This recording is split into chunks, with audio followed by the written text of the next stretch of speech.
Bonjour à tous. Bon, c'est parce que j'observe l'actualité de la teneur des différentes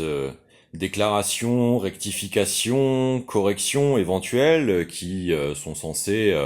procéder de l'observation de la déontologie non seulement permise mais exigée par les lois cadres de l'audiovisuel public normalement. Et en plus de cela, avant même le cadre de l'organisation et régulation de la teneur des propos liés aux droits des maîtres, concernable également par l'instruction judiciaire éventuelle de parties civiles tout à fait légitimes à se constituer vis-à-vis des atteintes à la perception publique, hein, comme par exemple la diffamation publique éventuelle. Euh, Parce que, voyez-vous, personnellement, je suis devant la loi tenu par le devoir constitutionnel acté en son préambule de la Déclaration universelle des droits de l'homme et du citoyen de 58, hein, le fameux article 29 du devoir de garantir les droits de ses compatriotes et contemporains, du fait d'avoir à informer de la nature véritable des événements. Et particulièrement en ce fait précis, de la réalité factuelle du fait que, voyez-vous, j'étais non seulement stagiaire à la chaîne de télé BFM TV en 2011, euh, au moment de la réalisation de la toute première interview exclusive de Ziad Takedine, qui vient de décéder juste avant l'instruction de la suite des procès de Monsieur Sarkozy, concerné doublement à deux reprises pour ces deux tentatives d'élection, d'en avoir tenté la réalisation par le viol du droit encadrant les conditions de permission de candidature à l'élection présidentielle. Et donc, je suis dans non seulement le droit, mais surtout le devoir constitutionnel de témoigner à mes contemporains de la réalité stricte des faits, au-delà tout type de jugement moral ou politique sur la situation, précisément parce que elle concerne la réalité de ce qu'il se passe dans mon pays, notre pays, hein. Je ne compte pas parler d'une considération de la France qui serait analogue à celle de, par exemple, Madame Le Pen. Je ne considère pas que la France est mon pays, je considère que c'est notre pays. Parce que la réalité de la teneur de rivalité autocratique qui constitue l'influence tentant de présenter la représentativité seulement de la réalité des événements pose particulièrement question actuellement lorsque l'on observe par exemple cette séquence médiatique qui vient de s'étaler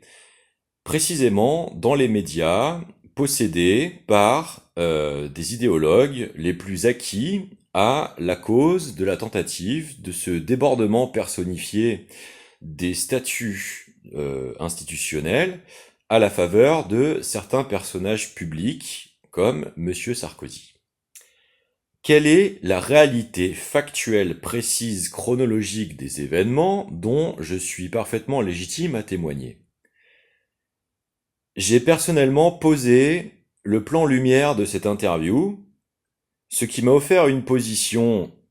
une fois cette tâche rapidement effectuée, puisque ne consistant pas techniquement, contrairement au reste de mon activité dans cette chaîne d'opérations de maintenance, d'exploitation de différents équipements de régie mobile qui permettent de monter les conditions de diffusion en direct de la couverture de tel ou tel sujet, comme c'était mon métier à l'époque en tant que technicien,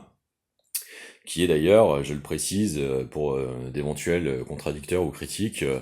un intérêt strictement professionnel et assez peu personnellement politique, hein, je vous le confesse tout à fait. C'était pour moi surtout l'opportunité d'avoir l'occasion d'acquérir mes compétences avec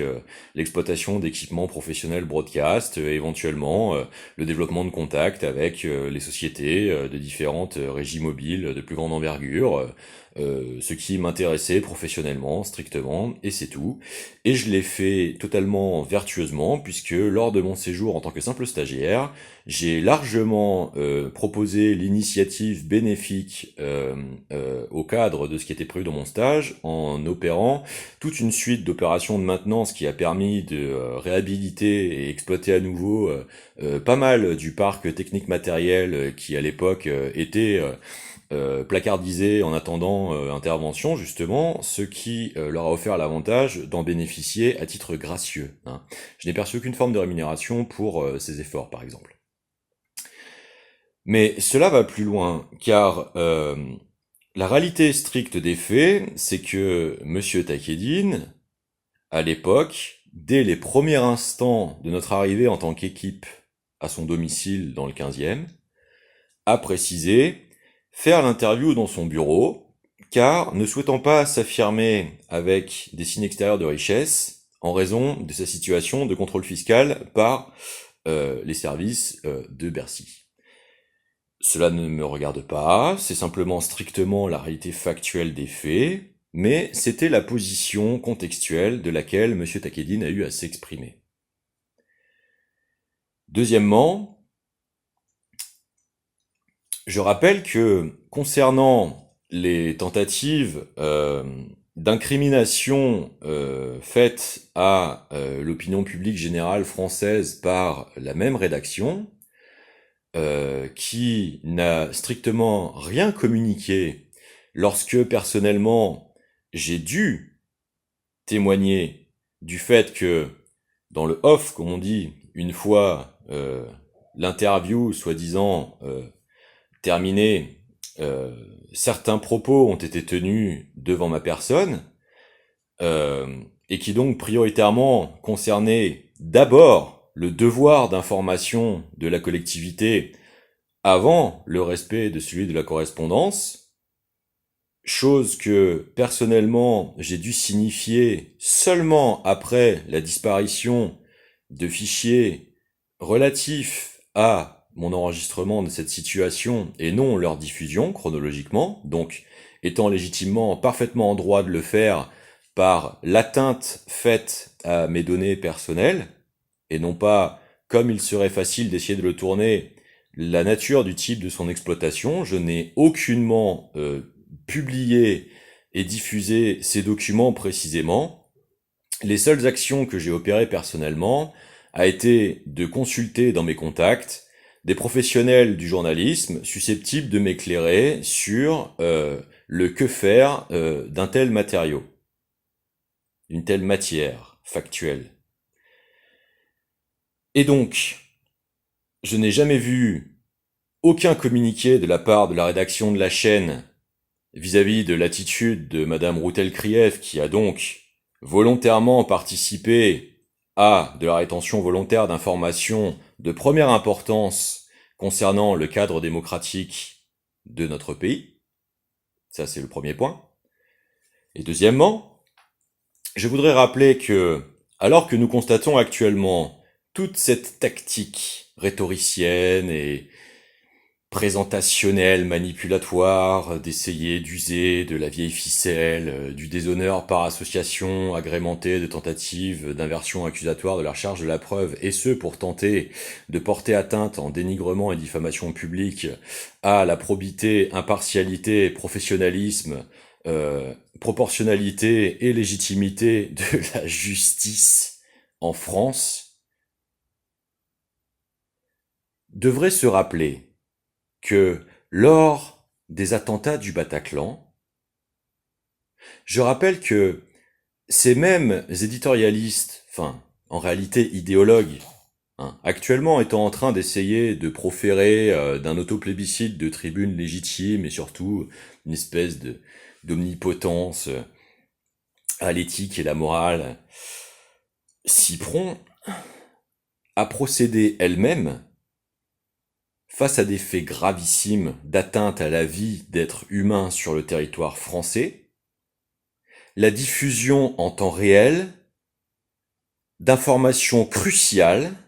de la situation, la localisation géographique précise de civils français étant en train d'essuyer des actes de barbarie, de mise à mort d'êtres humains en série, lors d'un attentat terroriste.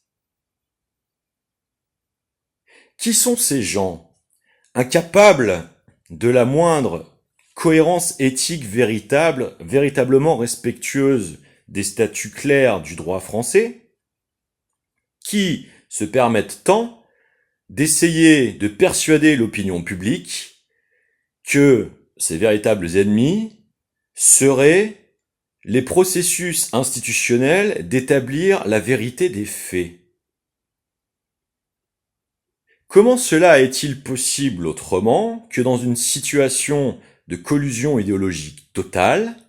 avec une entreprise de tentative d'atteinte au régime institutionnel, de garantie et préservation des équilibres démocratiques d'un état de fait de démocratie? Qu'ils en répondent publiquement, car ils ont à le faire, je pense, précisément actuellement.